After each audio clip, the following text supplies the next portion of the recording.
ఎగువ ప్రాంతాల నుంచి కృష్ణా నదికి వరద ఉధృతి పెరిగింది. కేవలం 3 రోజుల్లోనే సప్తనదుల సంగమ క్షేత్రమైన ప్రముఖ సంగమేశ్వర ఆలయం పూర్తిగా నీట మునిగింది.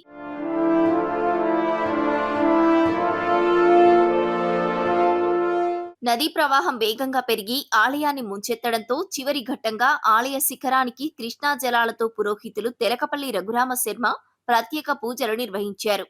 శోభాయమానంగా కలశానికి మహామంగళ హారతి ఇచ్చారు. ఈ ఆధ్యాత్మిక ఘట్టంతో ఈ ఏడాదికి సంగమేశ్వరుని ప్రత్యేక దర్శనాలు ముగిశాయి.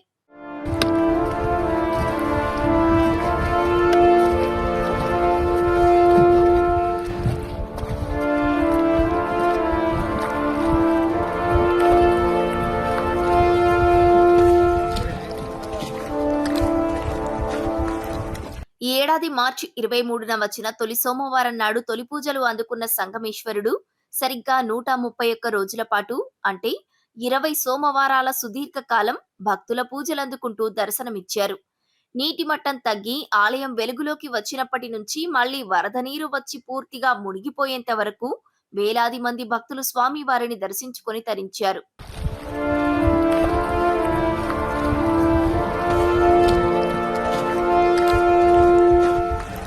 ప్రతి ఏటా కృష్ణానదికి వరద రాకతో ఈ క్షేత్రం జల దిగ్బంధంలోకి వెళ్లడం, మళ్లీ నీరు తగ్గగానే భక్తులకు దర్శనమివ్వడం ఇక్కడ వింతైన ఆధ్యాత్మిక ఆచారంగా వస్తోంది.